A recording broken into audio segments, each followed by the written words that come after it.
Good evening, Lentos and Gems, and welcome back to Warcraft 3 campaign without training, nor hiring units, nor using rescuable or transform units in the fight.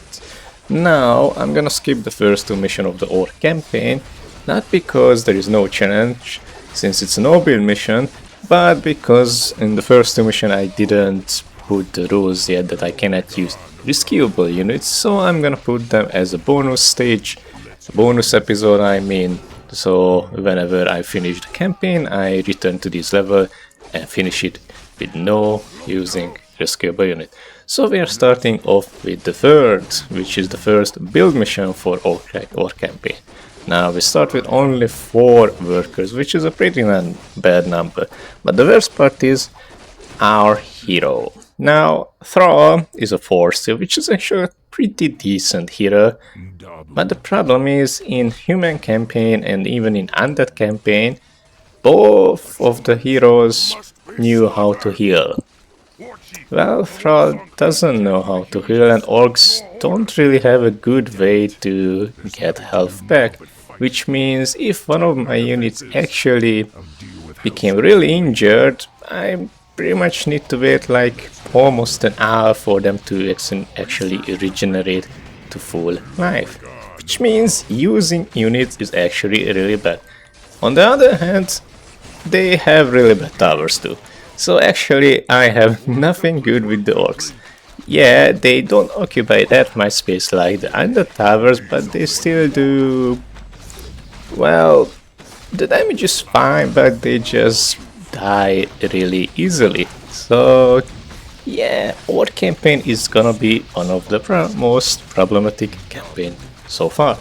Now I do start with an ally, with Gromaj, that after a while he starts attacking the human bases. In this level I have 4 human bases that I have to survive.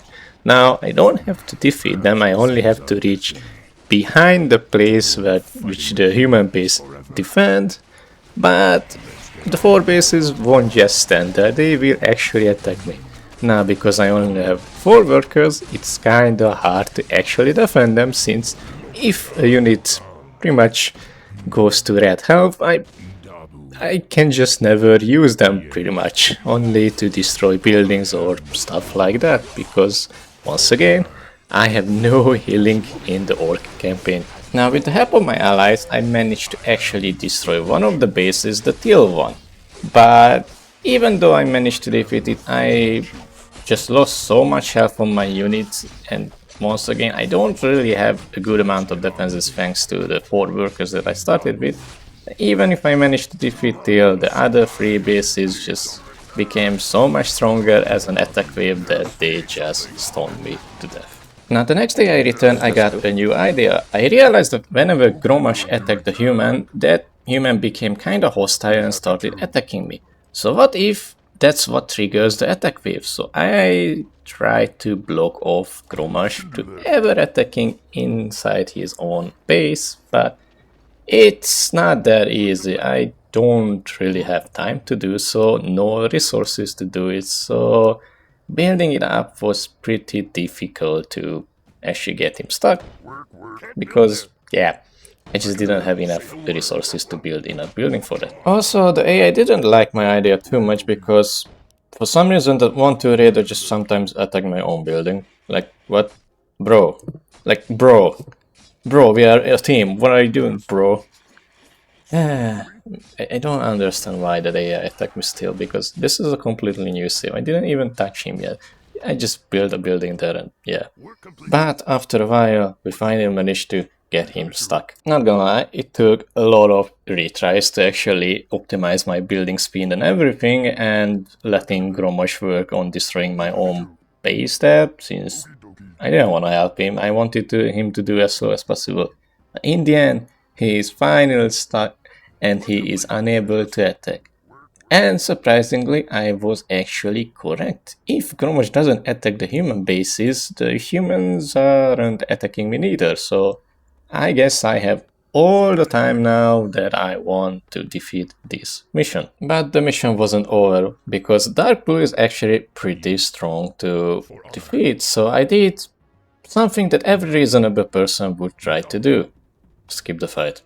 Like, I don't have units, and yeah, I can free Gromosh, but if I free the Gromosh, he will attack the other free bases, which I don't really want. So all I did was just ran past by and hoped that I can find a place where they just de-aggro. And yep, I actually did found a place that they just de-aggroed. And yeah, I did lose some units, but I still had enough units to defeat the Harpies that was guarding the objective, so I guess mission 3 is done. Now, although I do need to hire 2 Goblin Zeppelins to finish the level, because the objective was to hire 2 Goblin Zeppelins and bring them back to my base, so I did need to hire that too, but I didn't use them. I just bring them back to my village, and that was it. So yeah, technically you can't finish this mission without hiring a unit, since you have to hire for the objective, and you cannot cheat it anyway. I tried, so technically you can do it, but let's just ignore that and move on to the next mission. Now, if you remember, I told you that Orc campaign will be way harder to do than human and undead campaign, and this mission proved it. I have to hold 15,000 lumber. I never had this much lumber, and I only have 6 peons. Now, you might think that 6 peons sounds a lot. Let me say that generally on this mission I usually have 30 peons. And once again, I have to hold 15,000, not just acquire it, which means if I spend lumber, I still need to get 15,000 lumbers, since, you know, spending lumbers makes the mission longer. And the enemies are not weak. There are 3 Night Elf bases, and all 3 of them are pretty defended. And let's just say that the attack waves are insanely strong. Now, I do have a decent team, I guess, but once again, I do not have any way to heal my units. So once I use a unit and lose their life to pretty much red, I just cannot send them to combat, because the AI really likes to focus enemies down with low amount of health. So pretty much my plan is to somehow defend only with my hero and towers. But keep in mind that the enemies send air units, a lot, which means my hero cannot actually attack them because he is only a ground target hero. And also they send huge armies with glaive throwers, which just, you know, the same as catapults and meat wagons, that the anti-building units that attacks really far away, so my towers can't even actually hit them. Yeah, again, this mission really sucked. And if I build towers, repair towers, just keep in mind I lose lumber. Losing lumber means the mission goes further. The mission goes further, the harder it's gonna be to actually defend, because the attack waves are getting stronger and stronger. Now, this mission does have a gimmick. There is 5 main structure for the Night Elf, the Tree of Ages. Now, if you destroy one, you actually get 3,000 lumber, which is a lot. But that's only 5, and 3 of them is in their main bases. Now, you can get 2 pretty easily because they are non-defended, I would say. So yeah, you get 6,000, so technically you only need 9,000 somehow. And yeah, you can attack the 3 bases and just destroy the, you know, the main structure, but the problem is I do not have an army to do that. Or if I build towers, I'm losing trees, lumbers I mean. So not really a way to destroy them, since they just gonna destroy me. They are pretty well defended for each base. Now there is one base though that's weaker than the other 2. It's still heavily guarded, but that base I had a plan with, so I did want it to destroy. Now though, keep in mind that the attacks didn't stop. No, they are actually getting stronger and stronger as the time goes by, which means I will start losing lumbers by repairing and building towers. My income is not that good with 6 pence, especially that I have to use one for gold, which means I only have 5 peons to actually gather lumber. Now I waited until my hero became level 6 so he gets his ultimate ability Bladestone, and with that ability I managed to start making progress on the enemy's base. Now my first objective was just simply destroy defensive towers, defensive structure that's shooting me, because it's kinda in a way for my plan. I mean, I have no chance defeating the main base with the team I have, so pretty much all I wanted is just to take this giant down so I can start with my plan.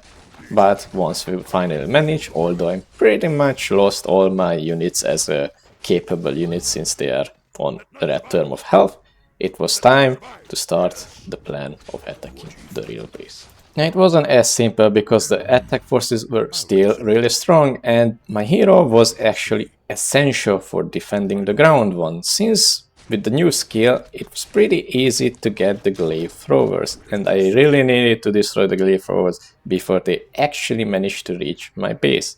Even though I do that, I still have to because I'm losing so much lumbers when the flying enemies attack because they destroy at least 4 towers because I can't really do anything. Now the ground unit still destroys some towers, but it's not as bad as the air units, especially if I manage to destroy the glaive throwers before they reach my base. So having the hero to defend is extremely important and I still need to find the time to actually attack the blue base because I do need to take it out. Now weirdly enough, if I destroy the blue base, the attacks won't be any weaker because for now only 2 bases attack me. So if I destroy the blue base, the third base just switch up with the blue and the attack's gonna be the same ratio. So why do I wanna destroy the blue base so much? Now before we talk about why, let's talk about how did we destroy the base. I had to stop all my peons from working, so all of them start building towers. I stopped my lumber income, my gold income, everything just so I can build towers by my hero in a way, and some of my units defended the tower building.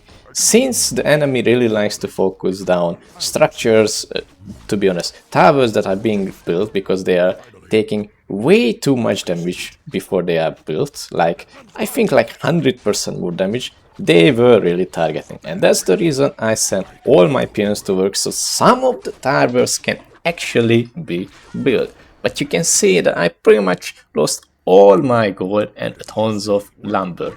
Now why would I do all this just to destroy a base that doesn't even help reducing the attacking wave?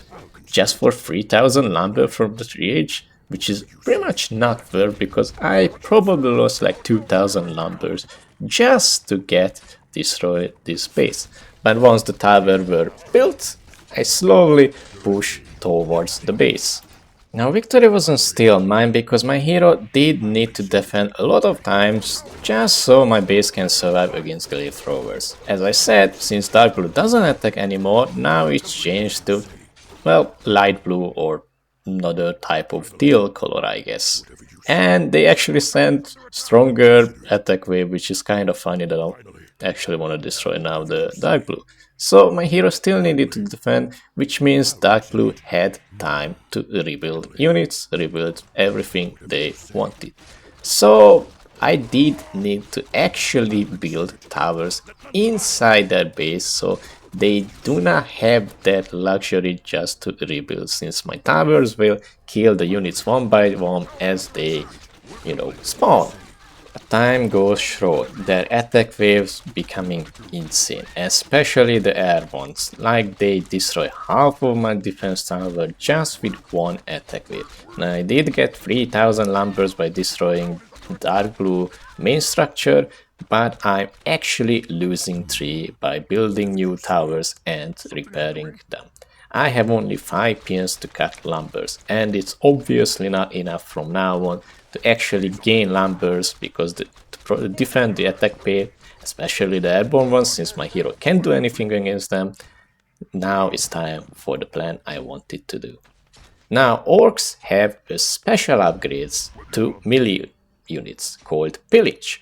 Now pillage, it does is whenever you attack a structure, you gain a small amount of gold and lumber, like 3 gold and 1 lumber. And now this is where the plan comes in. I didn't destroy all the dark blue building, I kinda left one important building up. Now, the AI is kind of weird. They will always send one repair, workers as long as they have worker, but only one. Which means whenever I attack a building, there will be a worker to repair that. Now, obviously one worker cannot actually repair one of my siege units' damage, so I do have to pay attention for not actually destroying that one building. And from now on, this will be mostly my gold income and some of my lumber income, which means I can stop gaining gold from my gold mine, and actually instead of 5 lumber peon, I can have 6 lumber peon. This made life so much easier. I actually managed to gain really slowly, but I did manage to gain lumber because for 1 extra worker on the lumber, and also because I'm getting 1 to 2 lumbers for each attack that Raider does on the structure. Why all I have to do is use my hero to defend against the ground enemies and hoping that the airborne don't destroy all my towers so I don't have to rebuild. All I have to do now is just defend perfectly by watch for the Raider to not actually destroy the altar that he's hitting, because once he destroys that building, I cannot use pillage since they will not rebuild any more structure. So I really have to keep attention to that. Now I'm not gonna bore you with each attack wave, but just so you understand that it's getting worse and worse. Like, I'm losing all my towers as the time comes, since most likely they attack from an angle that I really don't want them to attack, but at the same time they are sending so much units by now that I have no chance of defending them without losing pretty much all my structure. And I can't really rebuild them. I do not have that luxury of income for gold, nor lumber I wanna use too much because I still need to gain 2000. Of course, I cannot ignore it, I still need to build towers, but you get the point. I am losing time. I really need to win really quickly before it gets out of hand. And time ran out. They just sent such an attack wave that I had no way to defend. This was pretty much the end of my life. But I still got lucky because I only needed 200 lumbers, which means I just in time had enough time to actually survive that and gain 15,000 lumber. This game could not have been any closer. This was pretty much just like at the edge to actually win the mission, because my god, there was no way I'm gonna defend that base anymore. And just in time, level 4 was finally completed, moving on to level 5.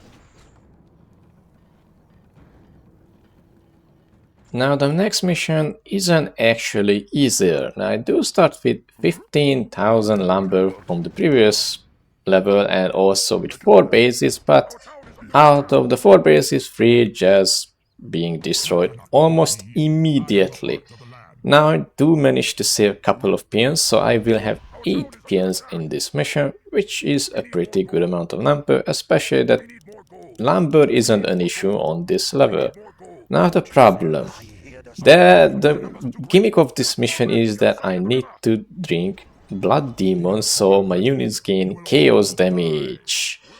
Yeah, but that transforms my units, which means I cannot actually drink demon blood. Now the problem is I do need to kill a hero called Scenarios, which takes 95% less damage from everything that is not chaos. Yeah, that's not good, especially that he has like 6,000 health, I think, and also his auto attack pretty much just free shots anything, I guess. Now, the second gimmick of this level is there are 3 bases of Night Elf, which the 3 base I lost against them. Their attack is pretty ruthless, especially they send a new type of airborne unit called Chimera, which is extremely strong against structures. Yeah, my only good thing is the tower and they pretty much destroy them very quickly. But I do gain a new unit called Witch Doctor, which has 3 amazing skills. This is probably my favorite orc unit, because he has healing words, which heals my units. They have stasis trap, which stuns the enemies for 5 seconds if they enter, and they have sentry ward, which I can put around the map so I can actually see when the attack wave is coming. They are essentially important for this mission. Now the second gimmick is what I started to say is the scenarios the hero I have to kill will actually defend this free base. Once you actually hit a building or a unit, after a couple of minutes, I think it's around 2 to 3 minutes, he will come and he will defend the base no matter the cost. And yeah, he is so strong that I have no chance of dealing. After all, my mission is to actually kill scenarios with chaos damage, which I don't have, so you can imagine how strong scenarios itself is. Now, destroying a base is pretty tough, because once I try to, scenarios will come and will defend it. And once he finally leaves, the enemy already kinda rebuilds their defensive towers and their units, which means almost all my progress kinda has been deleted. And once again, since I hit a building, I have only a limited time before scenarios once again shows up. And next to it, let's not forget about the attack waves, especially the chimeras, since my towers cannot kill chimeras because they outrange them and they pretty much melt my tower. I do need to send my units back a lot of times just to defend. Luckily with sentry wards I am able to see them before they actually make it, but still defending it means I have to pull my units back, and that means all of my units, because the airborne I cannot kill with my heroes. I do need my units for that. I finally managed to destroy the first base, but the problem is still the same thing. How do I defeat scenarios, since I only do 5% damage and he is pretty much the toughest thing in the entire world? Also, there is 2 more bases, which to be honest I don't wanna destroy because it will take too much time. So I figured out a plan. Do you remember what I told you, that scenarios will defend each base after a couple of minutes once you attack a building or a unit? So what if we leave a couple of buildings and use it as a bait? Now, let me introduce you to my new creation. Welcome to the Valley of Death. Now this fight is still extremely hard, and to be honest I really had to lock in for multiple reasons. Now the first reason is scenario's range is around 1000 while my tower range is between 700 to 800. Yeah, he just outrange my towers, so he can just kill them far away, which means the Volley of Death would do nothing. Then I have to figure out how to actually lure it. And that's why it is an actual volley, so we can walk between. And that's where my gameplay comes. If you remember, I told you AI likes to target towers that are being built, since they take 100% more damage, but also likes to target workers, since you know they build towers, so he just wanna kill them. And that's where the min-max micro happens. I have to build towers non-stop with my workers, so I keep scenarios busy and not destroy my own towers, and also lure him into the volley. But I also have to keep sure that my pins actually don't die, so I always have to keep building non-stop. Now Witch Doctor, I still need to use a stasis totem because I need to stun Scenarios as many times as I can, because you know Scenarios is still extremely strong. And I also do wanna use my hero with the Shaman that buffs him with Bloodlust to give him attack speed, so I actually deal more damage. This fight was really just all about micromanaging, and this one I actually had to indeed do my best to play, which was fun because this is what I like about the challenges, to actually make me play the best. But with all my micromanaging, with my bait, and everything that I did, we managed to destroy scenarios, and level 5 has been completed. Man, I told you our campaign will be way harder than human and undead altogether. Now, the level 6 mission is I have two human enemies, Dark Blue and Teal, and my main objective is to destroy Dark Blue. Now, this is the mission I would get Wyvern Riders if I manage to free them, but once again, they are rescuable units, so we are not going to use Wyvern Riders, but only what we start. Luckily, we do have two heroes, and two heroes is always really strong, as we know. But the enemies are not weak, especially weirdly the teal one. The dark blue was not that much of a problem, since once I figured out how to build the towers, their attacks kinda trivialize at least the ground type of unit. Now, the gimmick of this level that dark blue is unreachable on foot. You have to actually fly, that's why you get Wind Riders. But I do have one Goblin Zeppelin for some reason, which means I can actually send ground units up with a Zeppelin. But the Dark Blue also needs to use Zeppelin with the ground units, so my towers can just pretty much kill the Zeppelin before the ground units can actually enter. Now they do two types of attack, one is a ground unit and one is an airborne attack, which is actually really dangerous because they send a lot of Griffin Riders, which are really good units.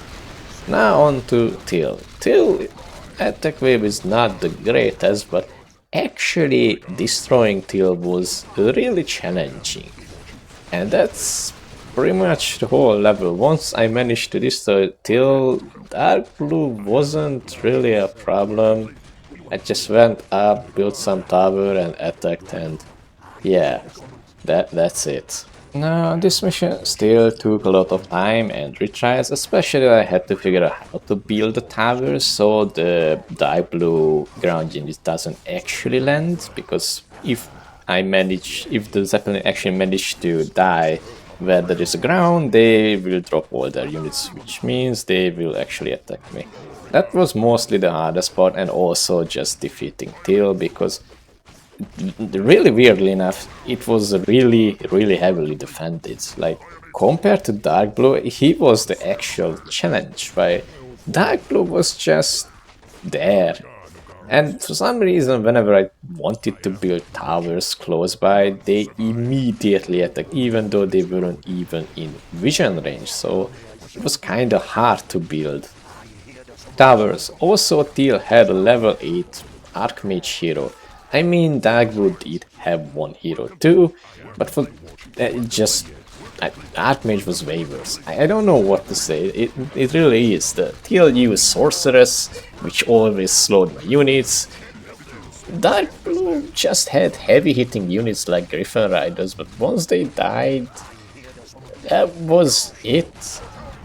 And even though I did lose a couple of units to Teal, I had no problem still to actually defeat Dark Blue with it. Now, it still was difficult, there is nothing else to talk about. But it definitely wasn't as hard as level 4 and level 5. And now moving to level 8, because level 7 also no build mission. Now there is some couple of rescuable units in level 7, but even without them the level was pretty trivial and the same, pretty much. And welcome to level 8. I was not prepared for this. Nothing could have made me prepared for this. My enemies are the Pharaoh that Gromash became after drinking the demon blood, which I call bullshit because I never used the demon blood, so that's not fair. Why do I have to fight him? But the real problems. Do you remember infernals? Yeah. They are the most OP thing in the entire game, and this level just keeps summoning them. everything has also chaos damage. The Felorks, the Infernals, everything, which means they do 100% 100% damage to everything. And they just kept spawning Infernals non-stop, like non-stop. I do have an ally that I also have to protect, and this was just insane. I couldn't really do anything. I tried to send even my hero maybe to capture Gromash, because my objective is just to use an item on Gromash, but it's so heavily defended, and with Warlocks too, which is just fireboard my hero and stun them. I had no chance to make it, and the Infernals just simply destroyed not just me, but my ally. I had no chance. All I could do is just watch in shock, because I had no idea how to do it. It was just so many Infernals so fast, and it can spawn in like 5 locations. 2 is near my base and 2 is near my allied base, and 1 is just simply top of me, which is really fun because it also stuns my unit. And yeah, if I'm in the middle of the fight, that's just simply just a game over, because I'm stunned, I'm fighting, and now there are extra Infernals also to hitting me. This level looked impossible. I couldn't think of a solution. Like, it was just so much Infernal, even killing one takes so much effort, and it kept summoning it like so fast. Like every 60 to 90 seconds it summons 2 extra Infernals. This looked just impossible. Especially don't forget about the Felorks. They also send attack waves, and again they also have chaos damage, and chaos damage deals 100% damage to structures, 100% damage to heroes. I have just didn't see any way, shape or form how to actually win this mission. But I wasn't going to give up. I'm definitely giving my best shot. Now the first thing I did is destroy the enemies around the Fountain of Life, which, if you still don't know, Fountain of Life which just heals all enemies and all allies 1% life every second, so it's just a free healing. Now, I didn't actually do it for the healing since I had a Witch Doctor. I mean, it's still nice to send them and not use mana for healing ward, but I had a plan. If you remember, Infernals spawn on 5 locations, and one of the locations is top of my unit. And my plan is pretty much not use my own unit, but let them camp the Fountain of Life. Because if they are near a Fountain of Life, I can actually defeat 1 or 2 Infernals. Even if the Infernals also getting healed by the Fountain, I can just switch around my units enough time that he can actually survive the Infernals and yeah, defeat them actually. That was the reason why I captured the Fountain of Life. It was actually really important. The second thing I needed to figure out is how to actually protect my base. Now all I did is use a pre-built building that was there as a cover and hide the watchtowers behind them, and I also made a complete full wall with war mills, since they only cost wool and doesn't actually cost lumber. And with that, if the Infernals wanted to go for my watchtowers, they actually have to do full half circle around my buildings that were protecting my watchtowers, since the only weakness for Infernals that they are melee, so they actually have to be in melee range. So yeah, I pretty much made a wall of war mills that so they can actually defend my watchtowers, because once again my watchtowers are really weak and they just die in a couple of hits. And even so, from time to time the Infernals did ignore going around and attack my war mills. It was still fine, because it only costs gold, which means even if I want to repair it, it only costs gold. Now for my ally, I did build some watchtowers so they can defend against the Infernal, and against the Felorks this was my 2 heroes job that was pretty much moving around, and whenever a Felork team came, they just nuked them with spells. Now all of my units, all of my workers and all of my towers kind of occupied all of my resources to just survive. I still need to actually defeat at least one of the bases and make it to the hero. Yeah, this still worked, but I still needed to find a way. And this is where my ally came in picture. Now my ally really rarely, like extremely rarely, like every 30 minutes or so, sends an attack wave. A really weak one, like 3 footmen and 2 riflemen. And let's not talk about how weak that is. But this was actually the key to win. You see, Felorks have chaos damage and they just tear up my units. And I cannot lose them since I do have to reach Gromash. But with 3 footmen and 2 riflemen, in a way I have a meat shield. Now, not the greatest meat shield, but it actually buys me just enough time with healing wards to heal them, to actually reduce their numbers so my units don't die. They were really important, but really the only problem is they only send it like every half an hour. It really depends how well the base is defended, because even if they lose 1 or 2 units whenever the infernal attacks, and that's pretty highly likely because infernals are so OP, they will focus on rebuilding the defense instead of making an attack wave. And yeah, this was pretty much my answer to defeat just the outside of the first base. But there is still the base itself. And once again, since this is an RTS game, the attack waves will get stronger and stronger, which means I have less chance to actually defend my allies or myself, and less likely to actually my ally sending attack waves since they have to rebuild their defenses. It wasn't a good idea to wait for another attack wave, so I did have to attack the base by myself. I had to attack, especially that my resources are actually going downward now. The attack waves are just getting too strong. I have to attack the base and hoping for the best. But the base was extremely defended, like no joke how well it was defended. I tried to tank obviously with my heroes as much as I could, since they have the most health pool, and healing ward heals as percentage, which means it heals more towards my units that has more health. I really did try my best, but everything counted. I needed to not play perfectly, but really well. And there was an additional problem. Infernals. I told you one of the spawn points are my units, and it can happen anytime. I was so scared, especially that it did happen. It spawned on my unit, and it's not in a good shape. I was actually losing, but a miracle happened. Teal has arrived, my ally, my hero. He actually came and saved the day. I had nothing pretty much left to actually defeat this base. They producing more units faster than I could have killed, and I have to send back my units to the Fountain of Health to heal them up. Only have 2 heroes, but Teal came and saved the day.